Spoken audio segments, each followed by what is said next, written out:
Merci d'être venus aussi nombreux pour ce sujet qui intéresse Fleurs de Bach, élixir floraux, remède de l'âme, catalyseur de conscience. Ça paraît peut-être mystérieux pour certains. Je vais vous proposer un voyage au cœur des fleurs, à la découverte de ce qu'elles nous inspirent. Et je remercie infiniment toute l'équipe de ce forum de médecine de l'âme, et Rose et Gilles Candy en particulier, de m'avoir proposé de faire cette conférence, parce qu'une invitation à faire une conférence, c'est une invitation à se poser, à faire le point sur ce qui est essentiel et ce qu'on a envie de partager. Alors voilà, je vais partager avec vous là où j'en suis de mon parcours avec les fleurs et de ma compréhension aujourd'hui de la thérapie florale. Je voudrais remercier, avant de commencer, cette nature qui est face à vous, et nous inviter ensemble et collectivement à nous relier à elle à quelques jours du solstice de printemps. Car, comme disait Victor Hugo, c'est une triste chose de songer que la nature parle et que le genre humain n'écoute pas. Alors je vais prendre quelques minutes pour me présenter un peu plus, en tout cas pour présenter mon parcours avec les fleurs.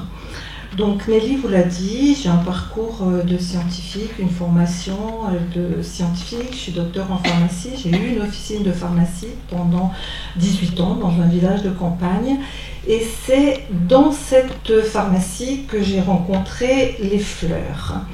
Suite à un événement qui aurait pu être extrêmement traumatisant, puisqu'un après-midi de 1993, alors que j'étais enceinte de mon dernier enfant, j'ai été victime, je vais le dire comme ça quand même, d'une attaque à main armée dans l'officine de pharmacie. À l'époque, j'étais quand même déjà assez ouverte à toutes les thérapies complémentaires, puisque c'était mon 4e enfant que j'attendais et que chacun des précédents m'avait entrouvert une porte d'expérimentation et de connaissance.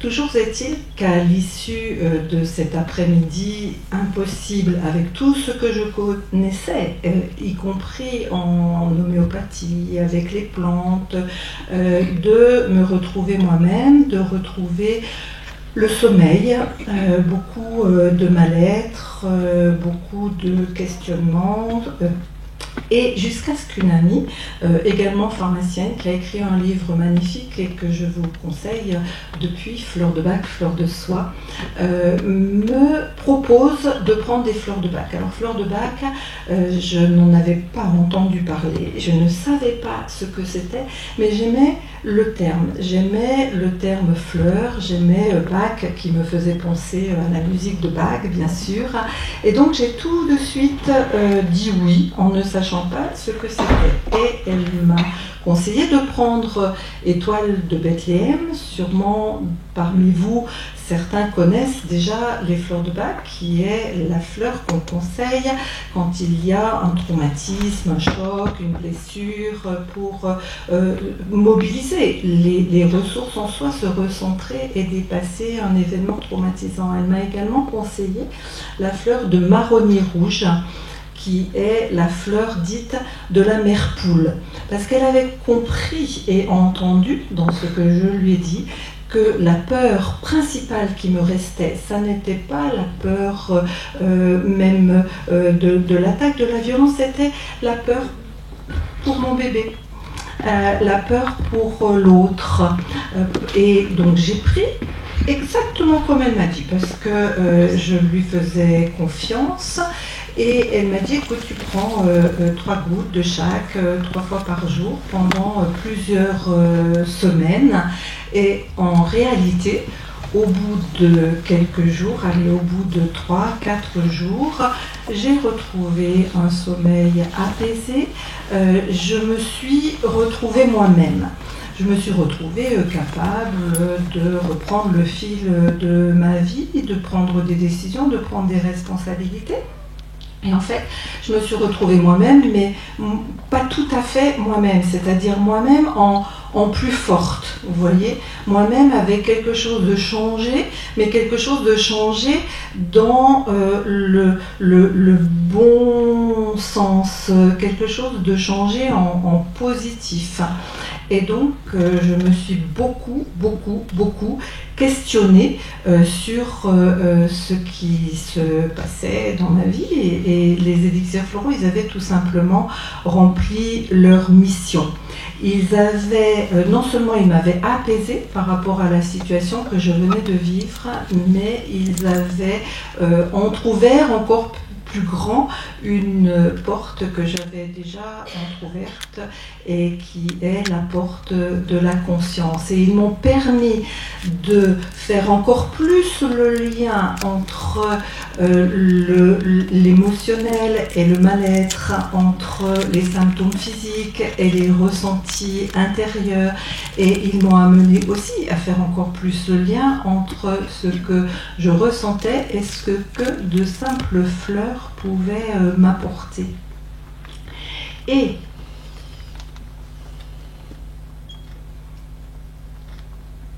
à droite. Car comment imaginer que de simples fleurs préparées selon un procédé mis au point par le Dr Bach, qui est l'infusion solaire, qui aboutit à une préparation dans laquelle il n'y a aucune matière végétale, il n'y a pas d'extraction, ce sont les simples rayons du soleil qui peuvent permettre d'extraire, de communiquer à l'eau qui est dans le bol le message de la fleur. Comment expliquer que ça fonctionne? Donc c'est un questionnement que j'ai eu longtemps. J'ai refusé bien sûr l'idée de la pensée magique.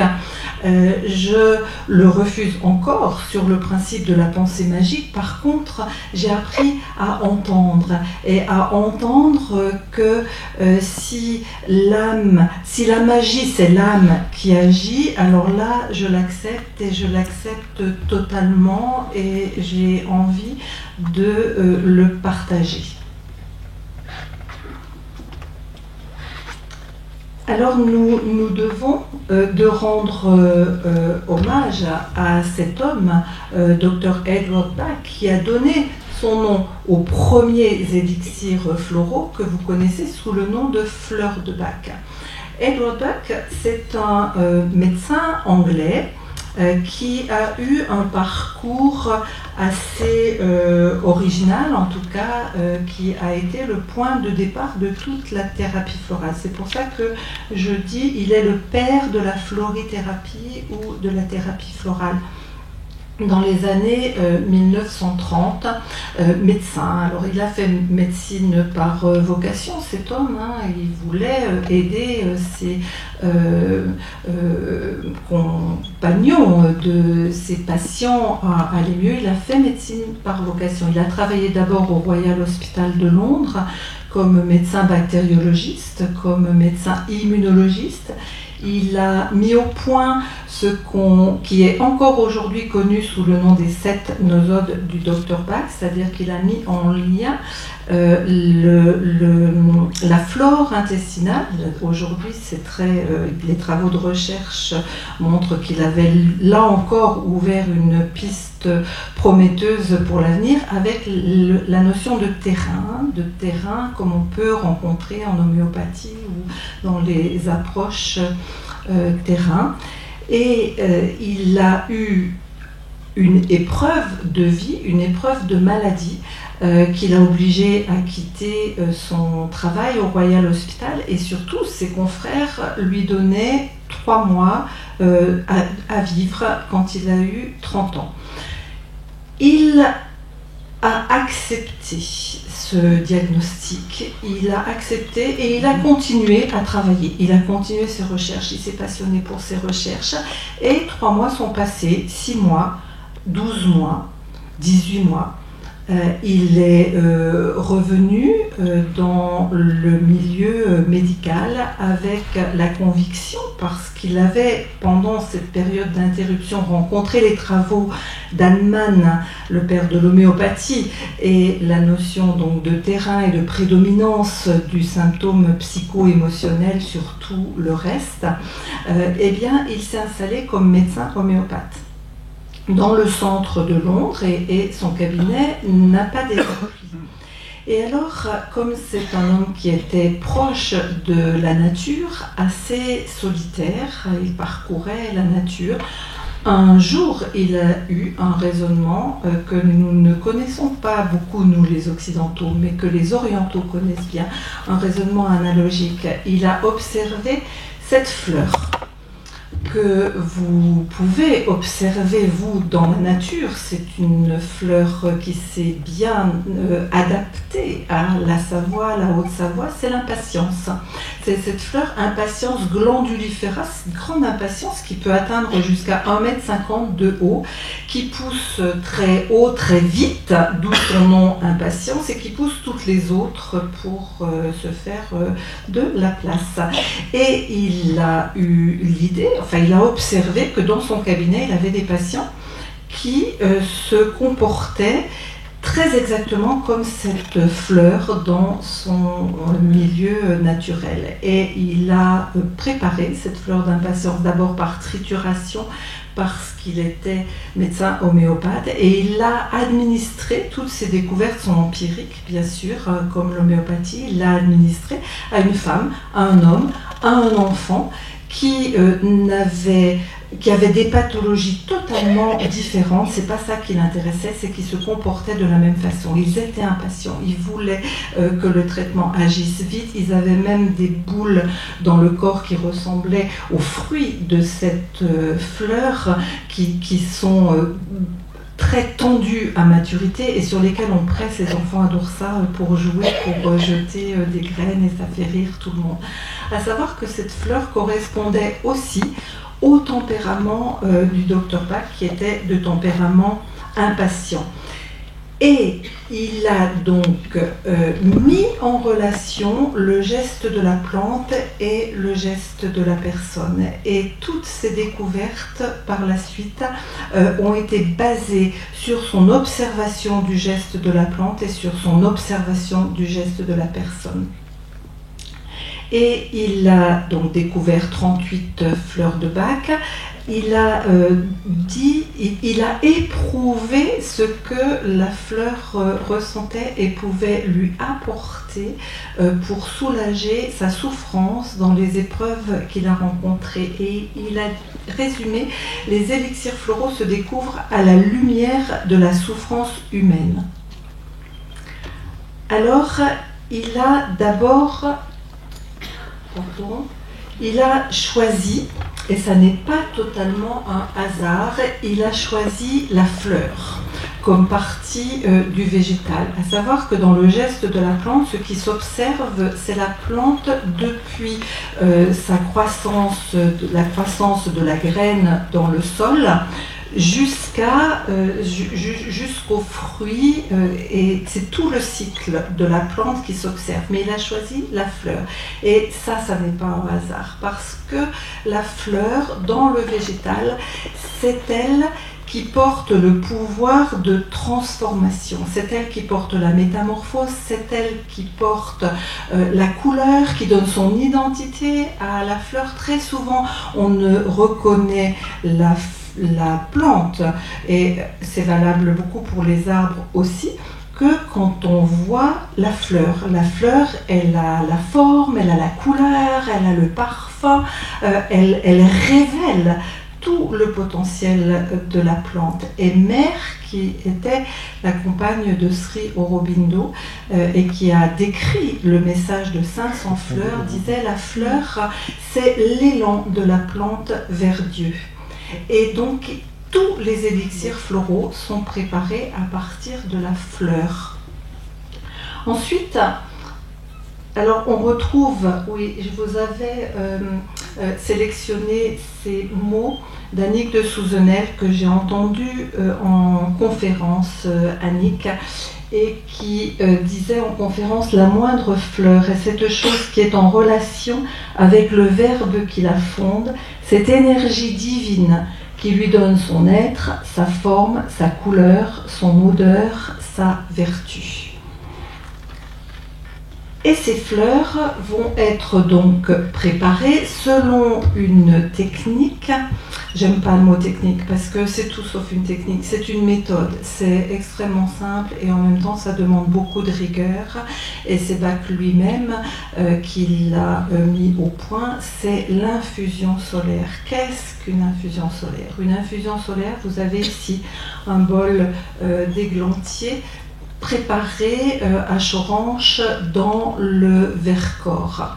Les fleurs, elles sont cueillies par une personne qu'on appelle un préparateur-cueilleur, qui est une personne qui a un lien particulier avec le végétal, qui va aller à la rencontre du végétal sur son lieu de pousse, sur son biotope, de préférence sauvage, c'est-à-dire qu'on ne va pas préparer l'arnica par exemple dans le Vercors, on va se déplacer jusqu'en Savoie, Haute-Savoie, de même pour l'impatience, et on va cueillir la fleur quand elle est prête à être cueillie et quand elle est encore dans ce mouvement ascendant, c'est-à-dire qu'il y a encore des boutons floraux prêts à éclore, parce que c'est de cette façon qu'elle va offrir au bol, à l'eau, toutes ses vertus guérisseuse, tout le message pour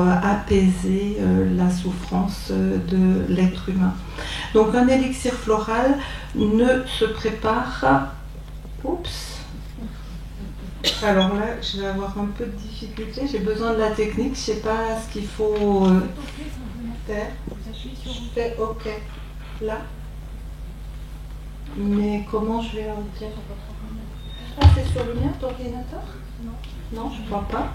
Parce que je suis pas sur mon ordinateur. Non, justement, il ne veut pas. Alors, je vais essayer. Excusez-moi, la technique, c'est pas trop... Voilà. Bon, vous aurez déjà vu quelques belles photos. Oui, merci. Merci.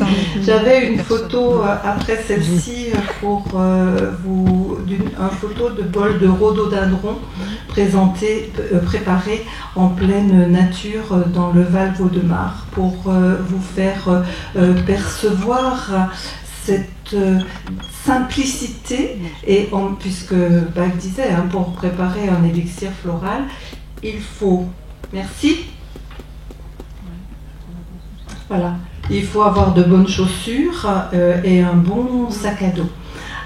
Et c'est extrêmement simple et en même temps c'est très rigoureux, parce que les conditions pour préparer un élixir mère doivent être respectées. Les conditions d'harmonie entre tous les éléments, et en particulier le soleil, l'air avec le vent, et que le préparateur-cueilleur soit aussi dans une disponibilité d'accueillir le message de la fleur. Il est le 5e élément. Donc c'est très important ce process alchimique de préparation de l'élixir mère en pleine nature. Vous voyez le bol à gauche là, au milieu des rhododendrons sauvages.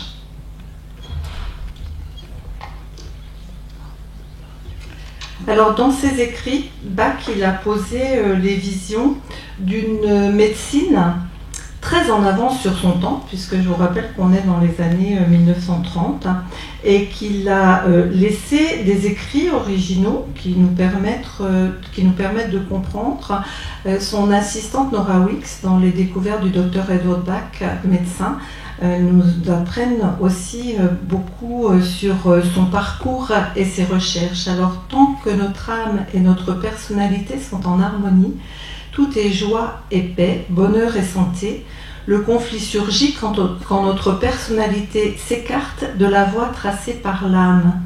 Ce conflit est la cause profonde de la maladie et de l'insatisfaction. Il est possible de prévenir et de guérir la maladie en découvrant l'erreur qui est en nous et en l'éliminant, non en luttant contre nos défauts, mais en cultivant en nous les vertus opposées, de telle sorte qu'ils disparaîtront d'eux-mêmes. Et la phrase la plus connue est sans doute « La santé est notre héritage, notre droit ». C'est l'union totale et profonde entre l'âme, l'esprit et le corps. Alors, après les découvertes du Dr Bach pendant quelques décennies, il n'y a eu que les fleurs de Bach. Et puis, progressivement, dans le monde, les recherches ont été reprises d'abord par Katz et Kaminski aux États-Unis, qui ont préparé des élixirs californiens, puis par Ian White en Australie avec les élixirs du Bush, avec Steve Johnson les élixirs de l'Alaska et avec Philippe de Roide qui est le fondateur du laboratoire d'Eva dans le Vercors, les élixirs floraux dits européens ou contemporains. Alors, je voudrais faire avec vous, je vous l'ai dit, une conférence, c'est l'occasion de faire un point.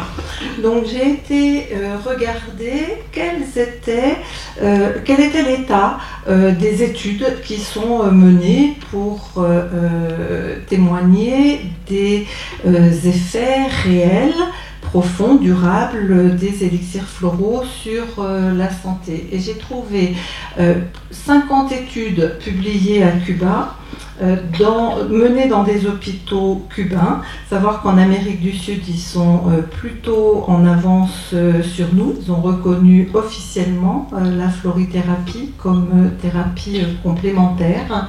Et on les trouve sur le site Cedibac, le plus souvent en espagnol, mais il y a une jeune française, psychanalyste Mathilde Juan, vous pouvez voir son site qui est Médite en fleurs, et elle traduit, elle présente les résultats de ses études, donc je trouve qu'elle fait un super travail pour faire connaître ses études. Et puis sur PubMed, qui est un site officiel de publication scientifique, on trouve une étude toujours cubaine sur les élixirs floraux et les problèmes de canal carpien, et une étude américaine sur les troubles et déficits de l'attention et hyperactivité chez l'enfant.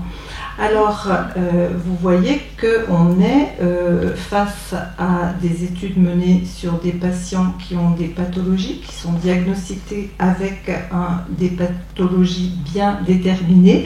Pour autant, la démarche avec les élixirs floraux, c'est de ne pas s'en occuper de ces pathologies et de poser la seule et unique question que Bach disait qui est à poser, qui est « What do you feel now ?» Que ressentez-vous aujourd'hui? Que ressentez-vous là, maintenant?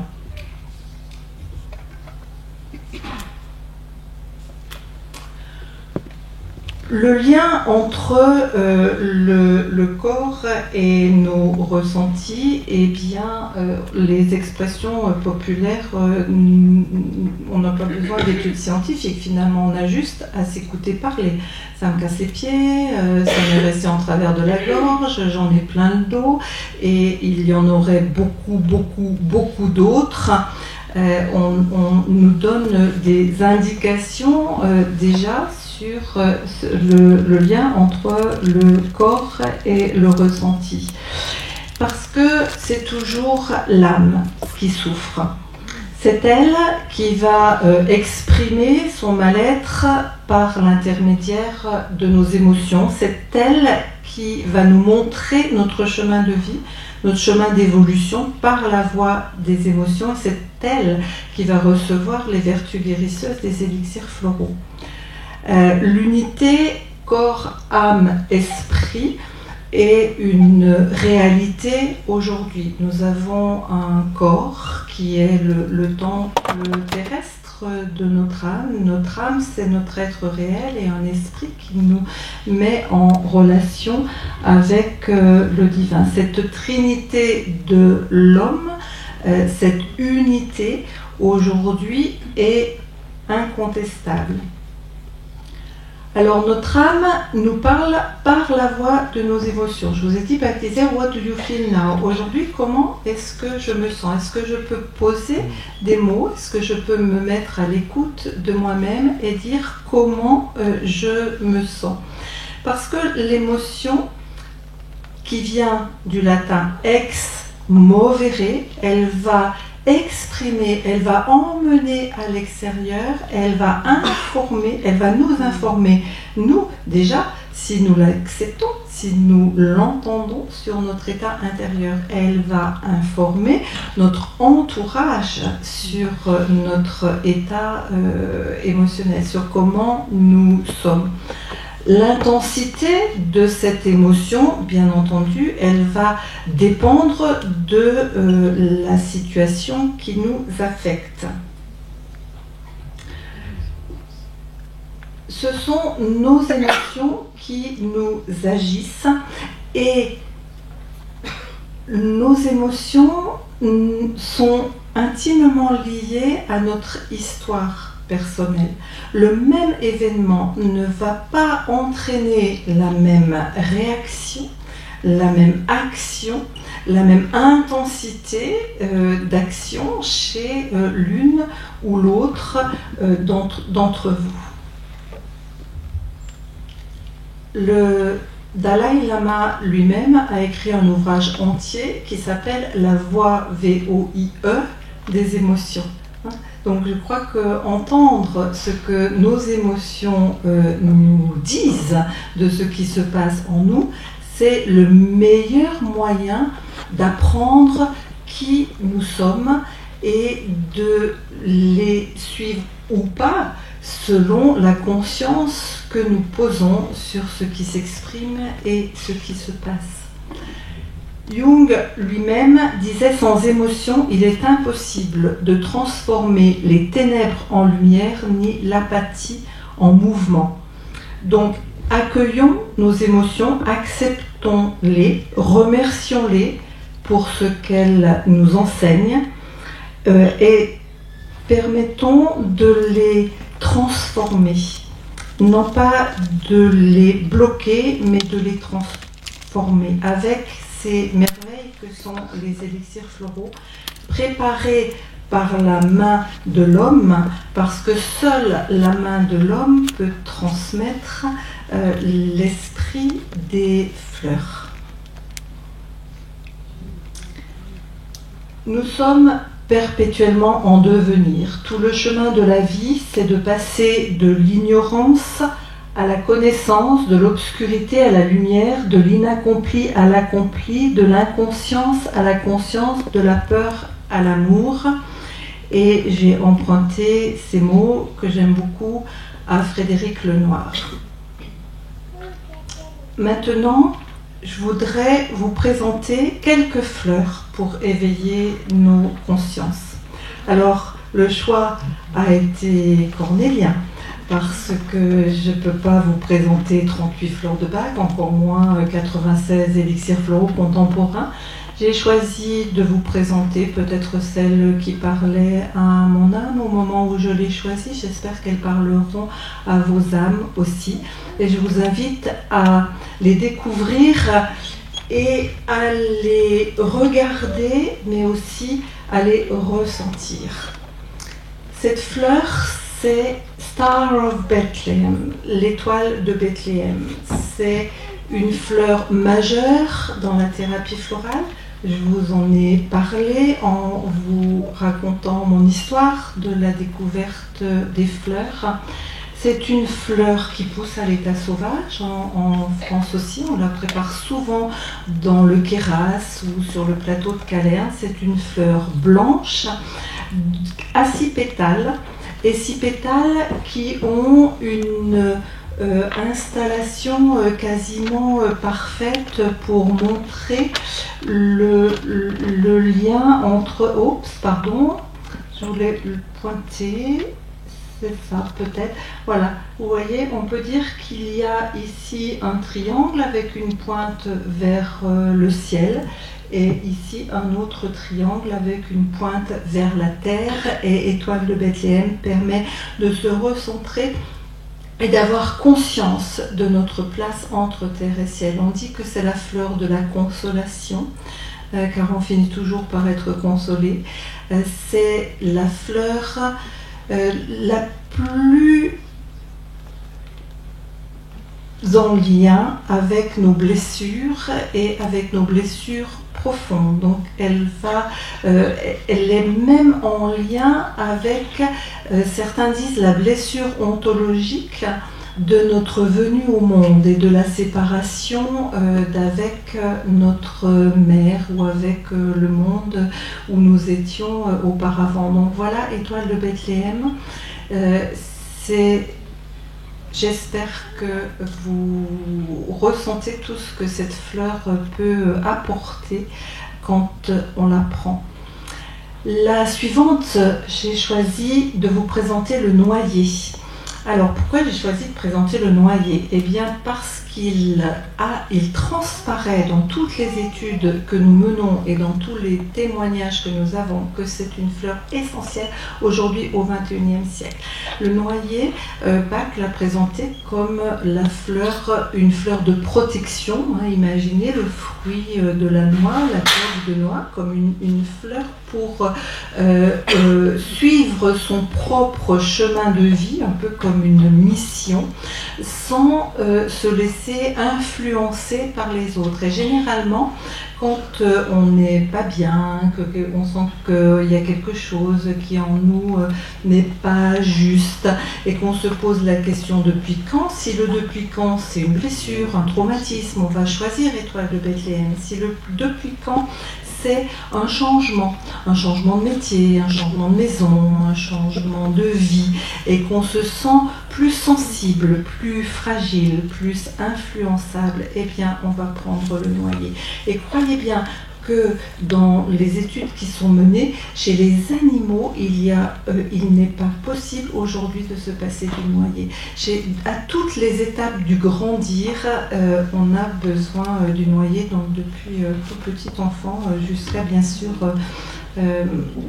maturité et autres. Alors ensuite, j'en ai choisi 4 dans les bacs. J'ai choisi le hou, parce que pour moi le hou incarne l'amour, incarne la transformation de la haine en amour. Et on le voit dans le geste de la plante. C'est pour ça que j'ai affiché aussi cette gravure des feuilles de hou qui piquent, qui empêchent d'approcher et qui se transforment en des fleurs d'une douceur, d'une bienveillance, d'un accueil. Et le hou au lit, ça va être l'élixir floral pour prendre conscience qu'on est jaloux, qu'on est envieux, pour accompagner toutes ces colères qui nous éloignent de ce que peut être l'amour inconditionnel. Et puisqu'on est bien sûr dans l'amour, la 4e fleur de Bach que j'ai choisie, c'est la fleur de chicorée. Et là vraiment, je vous invite à entrer en lien avec cette fleur parce que sa couleur parle à notre âme.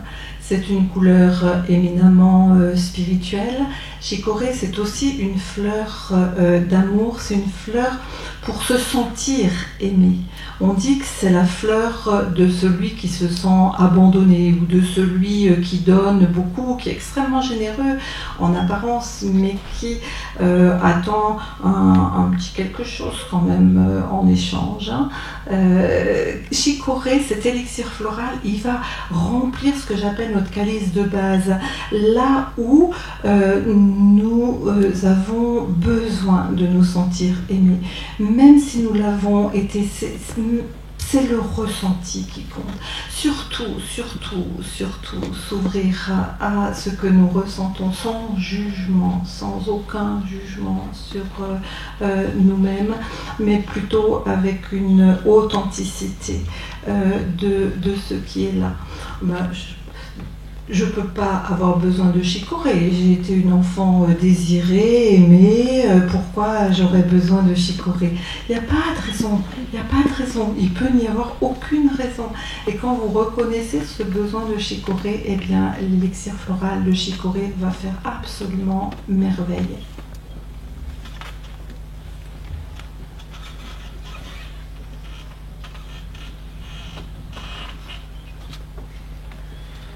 Alors, dans les fleurs contemporaines, j'ai aussi dû faire un choix.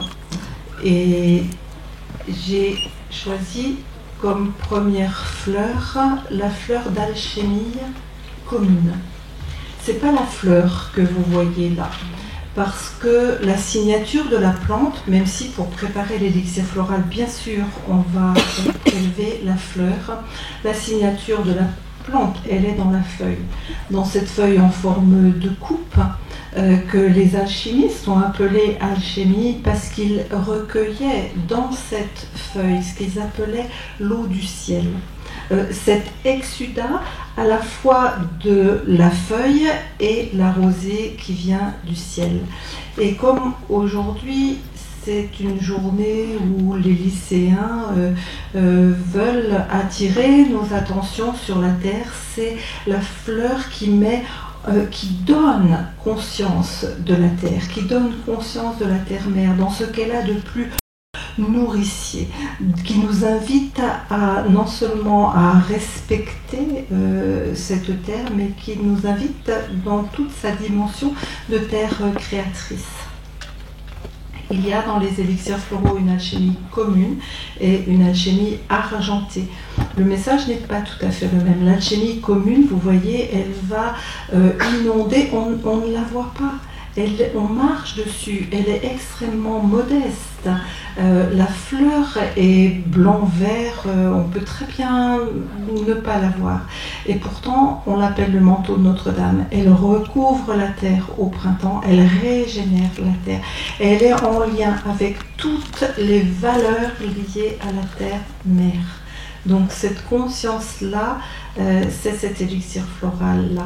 Et l'élixir floral d'alchimie argentée, dont la feuille est plus découpée, a des reflets argentés, mais dont la fleur ressemble, eh bien elle va être l'élixir du lien avec la mer, plus précisément, quand il y a eu une rupture de lien et donc une blessure de l'âme avec la mer.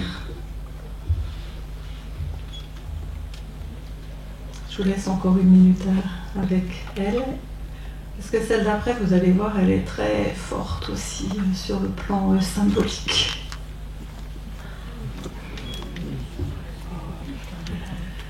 Cœur de Marie. Cœur de Marie. Sa couleur rose qui nous dit qu'on est dans l'affectif. Et sa forme de cœur. Et puis qui se poursuit là, on dirait une larme, on dirait vraiment un cœur qui pleure. Et elle parle à notre cœur qui pleure. Et le message de cette fleur et de cet élixir floral, il est aussi quand les pétales tombent au sol. Parce que quand ce cœur, il tombe sur le sol, vous savez ce qui se passe? Il se sépare en deux. Et chaque moitié de pétale poursuit sa vie, indépendamment de l'autre. Et le message de l'élixir floral, c'est un message d'autonomie, c'est un message de détachement sur le plan affectif. Et c'est un apprentissage permanent que d'être en lien tout en n'étant pas attaché. Voilà pour Cœur de Marie. Et puisqu'on parle de lien, c'est une fleur que j'affectionne tout particulièrement parce qu'elle est aussi tellement petite et on ne regarde pas toujours à quel point sa beauté va parler à notre âme. On dit que c'est la fleur des liens du cœur et de l'esprit. C'est la fleur qui va nous permettre de garder le lien avec les personnes qui partent, par exemple les personnes décédées avec lesquelles on veut rester en contact, avoir cette conscience-là. Vous voyez qu'elle est bleue aussi, comme chicorée, hein. C'est vraiment cette couleur qui parle aux profondeurs de nos êtres. Elle a tantôt un cœur blanc, tantôt un cœur jaune. Il y a beaucoup de contes autour de cette fleur qui s'appelle Forget Me Not en anglais. Ne m'oubliez pas, ne m'oublie pas.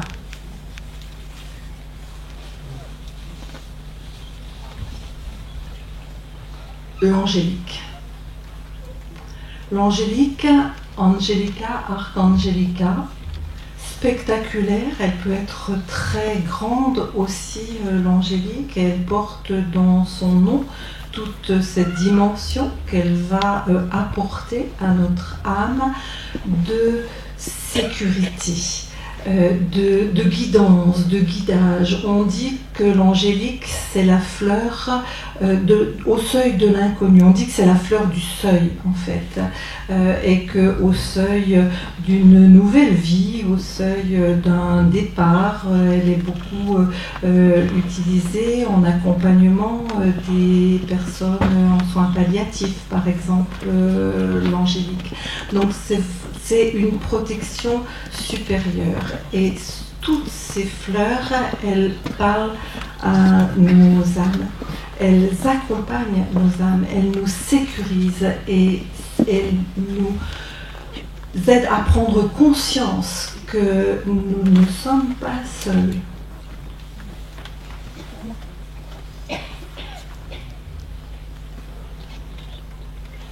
Je vous laisse un petit peu avec l'angélique et je vais terminer avec une cinquième fleur qui est issue de la recherche au laboratoire d'Eva et que j'aime beaucoup, qui est la fleur de lotus, parce que bien entendu, s'il y a une fleur d'ouverture de conscience, c'est le lotus dont il apparaît, qu'elle ouvre nos consciences à tous les niveaux énergétiques, à tous les niveaux vibratoires de notre être.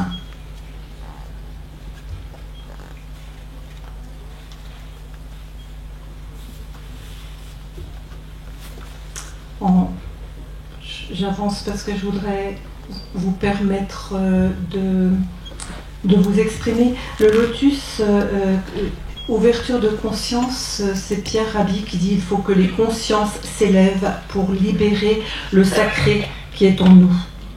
Eh bien, les fleurs de Bach, les élixirs floraux, ils nous aident à libérer notre parole et à permettre à notre âme de trouver et prendre pleinement sa place. Car nous apprenons à transformer la peur en courage, en audace, en confiance, la colère en apaisement, en bienveillance, la déception en pardon, en gratitude, en tendresse, la tristesse en joie simple, en émerveillement, en sourire, et le désespoir en espoir et en persévérance. Donc ce que je voulais vous dire en conclusion, c'est abordons cette médecine de l'âme avec un esprit ouvert. Autorisons-nous l'accès à des plans de connaissances que l'intellect ne peut pas comprendre, à avancer dans une conscience nouvelle, tout en étant vigilant à rester toujours dans une démarche éprouvée à la lumière des expérimentations et des témoignages issus du vivant. Et comme disait Bach, ne me croyez pas expérimenté.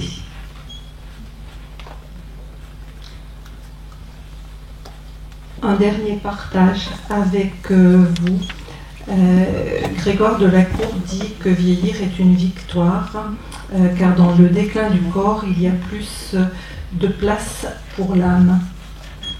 Et je vous offre ce texte de Bertrand Verjoly que j'aime beaucoup sur l'âme. Vieillir, mûrir, c'est s'ouvrir au temps de l'âme. Quand le corps est moins vigoureux, quand il répond moins à nos désirs, il ne reste pas rien, il reste l'âme. L'âme, c'est ce qui vit en nous. C'est ce qui vit à l'intérieur de chaque être vivant.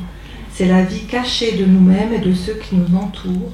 On découvre l'âme quand on s'arrête et que l'on écoute.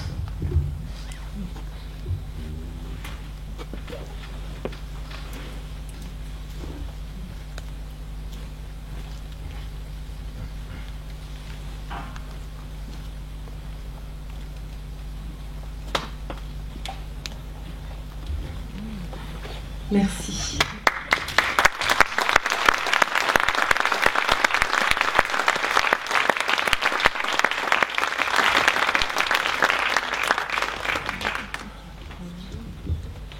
Je réponds volontiers à quelques questions.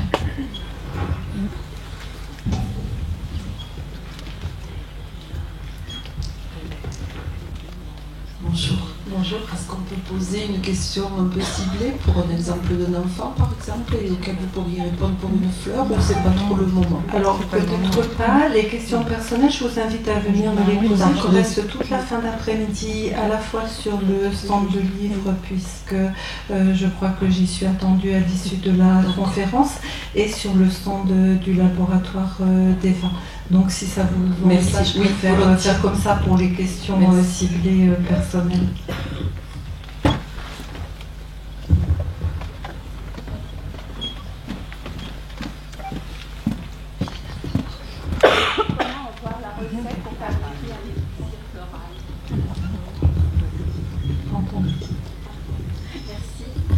Comment avoir la recette pour fabriquer un élixir floral?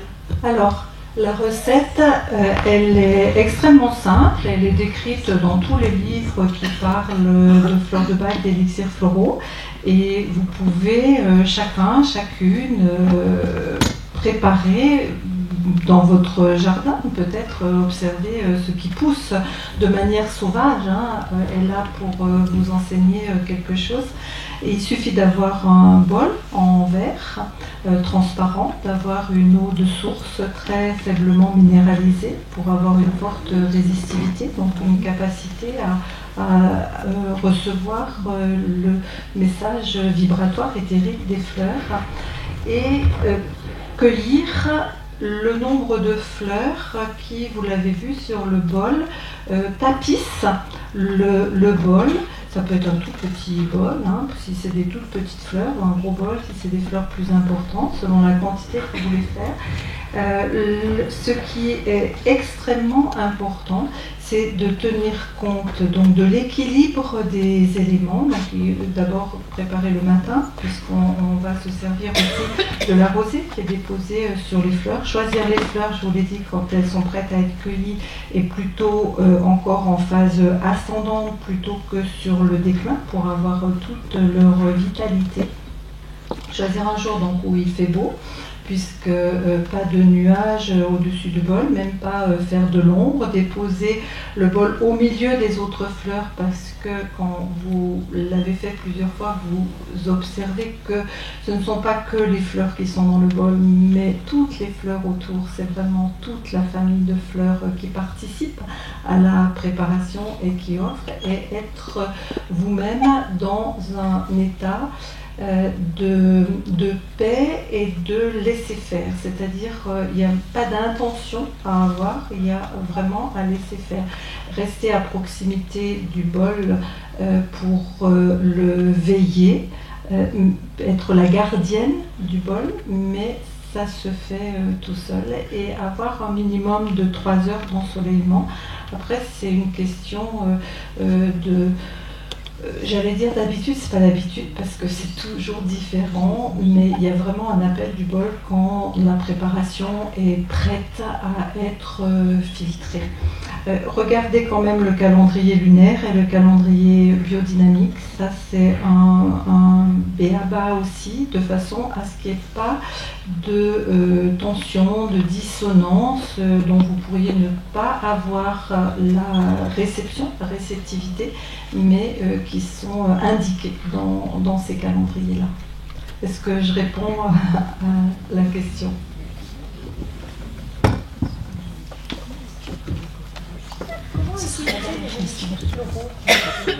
Comment utiliser, pardon, j'ai entendu cette question-là qui est comment utiliser les élixirs floraux. Alors, on peut les utiliser de différentes façons. L'élixir floral est une préparation, donc vous l'avez vu, liquide. Donc on peut prendre quelques gouttes régulièrement, 3 à 4 gouttes, 3 à 4 fois par jour, pendant 3 à 4 semaines, si c'est pour un cheminement de conscience. Si c'est pour une utilisation ponctuelle et que ça va mieux très rapidement derrière, on peut tout à fait s'écouter et espacer, voire arrêter quand on n'a plus besoin des élixirs floraux qu'on a choisis. On peut très bien les mettre dans l'eau du bain pour un enfant, pour un bébé. Pour les animaux, on met dans l'eau de boisson. Pour les troupeaux, c'est même mis pour le stress, pour éviter ou diminuer en tout cas le stress de la tonte chez les brebis, c'est mis dans les approvisionnements en eau réguliers.